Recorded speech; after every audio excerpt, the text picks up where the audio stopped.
22 01 09 0044 kelas A semester 3 mata kuliah perkembangan peserta didik program studi pendidikan sejarah.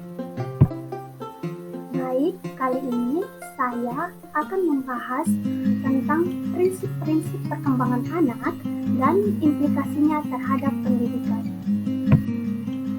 Nah, prinsip-prinsip perkembangan yang perlu diperhatikan untuk memahami perkembangan anak. Pemahaman ini akan menolong saat membimbing peserta didik. Prinsip perkembangan. Perkembangan dipengaruhi oleh faktor-faktor pembawaan, lingkungan, dan kematangan.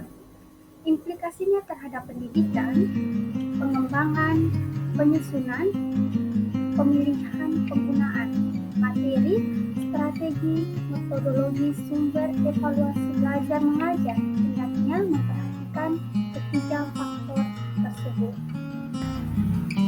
Baik, prinsip perkembangan yang kedua adalah prinsip kesatuan organis. Anak merupakan suatu kesatuan, perkembangan antara fungsi yang satu dengan yang lain saling berpengaruh. Tiap-tiap fungsi ini akan mempunyai arti apabila ditinjau dari keseluruhannya. Yang pertama adalah progresif. Perubahan yang terjadi bersifat maju, meningkat, mendalam, atau meluas. Dan yang kedua adalah sistematik. Perubahan antara bagian, terdapat saling ketergantungan sebagai suatu kesatuan yang harmonis. Dan yang ketiga adalah berkesinambungan. Perubahan berlangsung secara beraturan dan berurutan, serta tidak meloncat-loncat. Implikasi terhadap pendidikan. Program kurikulum pembelajaran disusun secara bertahap dan berjenjang.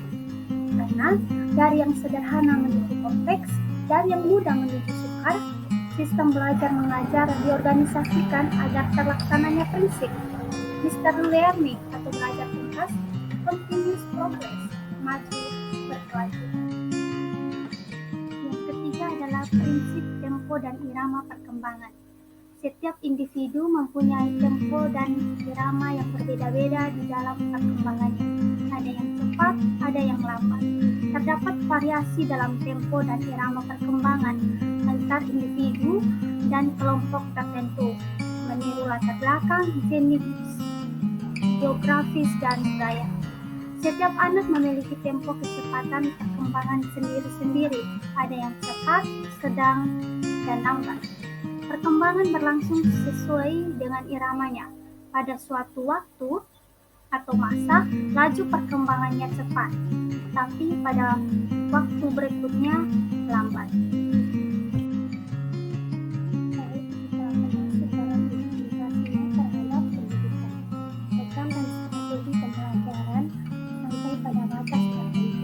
Sebaiknya diorganisasikan agar memungkinkan belajar secara individual samping secara kelompok. Terdapat perbedaan kecepatan perkembangan di antara peserta didik. Ada yang cepat, sedang, dan lambat. Guru semestinya sampai batas tertentu selain membuat program dan strategi belajar mengajar secara kelompok, juga membuat program dan strategi pembelajaran individual bagi peserta didik. Nah, kita sekarang akan masuk dalam prinsip perkembangan yang keempat adalah tiap-tiap individu mengikuti pola perkembangan yang umum atau relatif sama. Individu mempunyai tempo dan irama perkembangan yang berbeda-beda sesuai dengan potensinya. Akan tetapi, individu tersebut masih mengikuti garis perkembangan yang umum. Laju perkembangan anak berlangsung lebih pesat pada periode anak-anak dari periode anak-anak berikutnya. Implikasi terhadap pendidikannya adalah lingkungan hidup dan pendidikan anak-anak TK sangat penting untuk memperkaya pengalaman dan mempercepat laju perkembangan. Implementasi dalam pembelajaran. Tugas utama guru adalah untuk membantu peserta didik mengembangkan prestasi terbaik sesuai potensinya. Oleh karena pemahaman terhadap perkembangan peserta didik sangat penting. Guru dapat mempertimbangkan bantuan yang tepat sesuai dengan tahap-tahap dan tugas-tugas perkembangan anak, serta keragaman karakteristik individu. Berikut contoh-contoh yang dapat dilakukan oleh guru. Yang pertama adalah pahami karakteristik. Strategi pembelajaran, pahami setiap siswa, situasi belajar mengajar, bimbingan peserta didik, dan beri motivasi. Prinsip perkembangan yang kelima adalah prinsip interaksi. Antara pembawaan dan lingkungan sama-sama berpengaruh dalam perkembangan individu.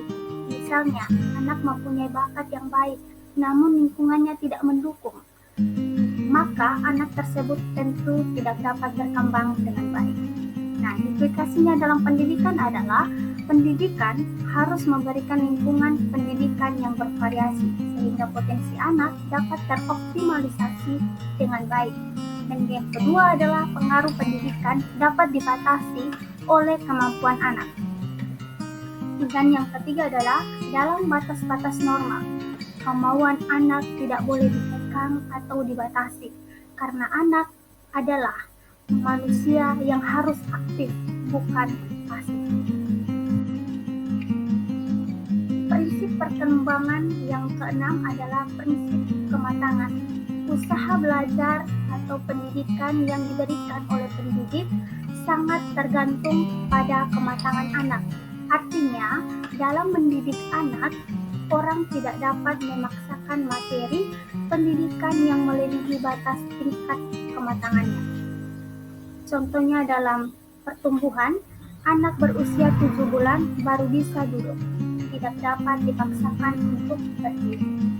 Nah, implikasinya terhadap pendidikan adalah program dan strategi pembelajaran sebaiknya dikembangkan dan diorganisasikan agar merangsang, mempercepat, dan menghindari akses memperlambat laju perkembangan anak didik.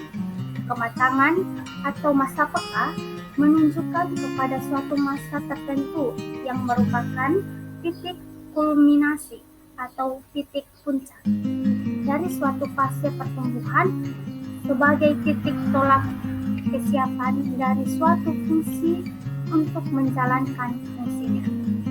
Pada masa peka atau kematangan anak sangat mudah menerima rangsangan untuk tumbuh berkembang secara cepat. Oleh karena itu, program dan strategi pembelajaran sebaiknya disesuaikan dengan kematangan aspek perkembangan peserta didik. Contoh yang dapat diambil adalah yang pertama, program untuk mengembangkan keterampilan dasar seperti membaca, menulis, dan menghitung. Yang kedua adalah mulai usia 6 tahun sudah berkembang koordinasi antara mata dan tangan, maka dapat diberikan rangsangan untuk mengembangkan, membidik, menyepak, melempar, dan menangkap. Dan yang ketiga adalah peserta didik kelas awal belum mampu atau matang untuk menangkap masalah-masalah yang bersifat abstrak. Maka program dan strategi pembelajaran harus bersifat konkret yang disertai dengan contoh konkret. Usaha pemaksaan terhadap kecepatan tibanya pada masa peka atau kematangan yang terlalu awal akan mengganggu perkembangan tingkah laku anak. Prinsip perkembangan yang ketujuh adalah setiap proses perkembangan terhadap hasrat.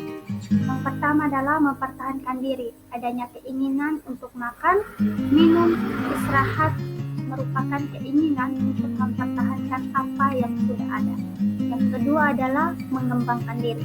Adanya keinginan untuk bergerak, bermain, mengadakan eksplorasi, dan sebagainya merupakan hasrat untuk mengembangkan apa yang sudah ada. Implikasinya dalam pendidikan adalah jalannya proses pembelajaran harus diperhatikan adanya hasrat dan kebutuhan tersebut. Prinsip perkembangan yang kedelapan adalah fungsi psikis. Tidak timbul secara berturut-turut, tetapi secara bersamaan. Implikasinya terhadap pendidikan adalah pendidik memberikan tugas kepada siswa untuk menulis surat karena kegiatan ini melibatkan fungsi ingatan, pikiran, perasaan, gerak, dan sebagainya secara bersamaan.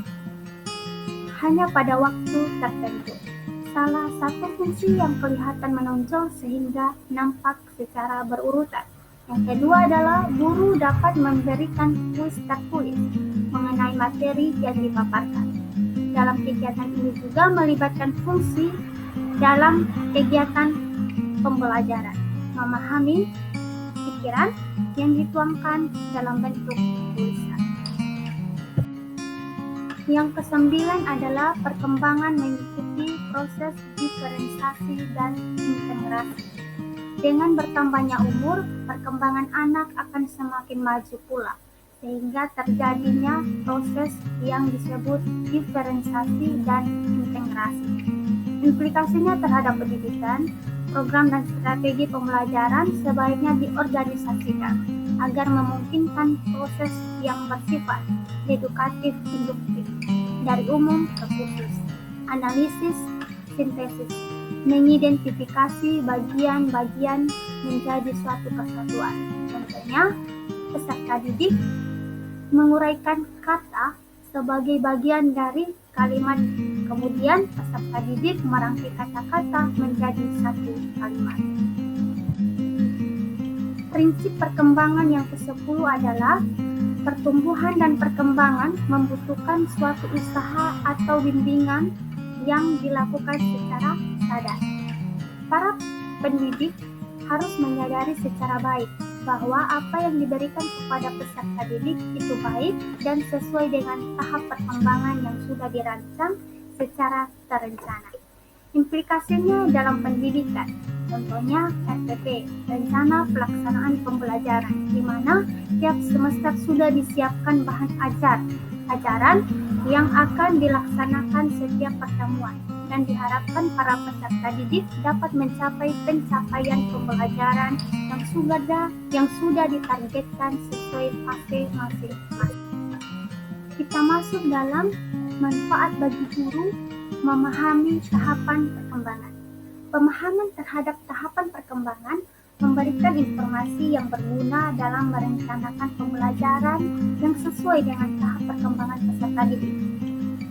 Pemahaman terhadap tugas perkembangan akan membantu guru dalam membimbing peserta didik untuk menguasai keterampilan dan pola perilaku yang sesuai dengan tugas perkembangannya. Sebagai guru juga harus memahami karakteristik, kemampuan, dan perilaku peserta didik. Interaksi pendidikan berfungsi untuk mengembangkan seluruh potensi, kecakapan, dan karakteristik peserta didik.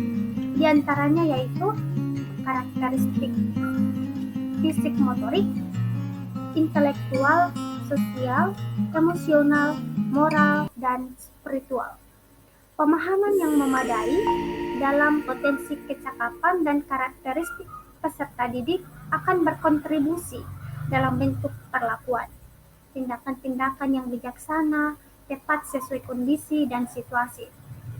Pendidik akan menyiapkan dan menyampaikan pelajaran, media bahan ajar, metode pembelajaran, memberikan tugas latihan, dan bimbingan disesuaikan dengan kemampuan dan karakteristik peserta didik.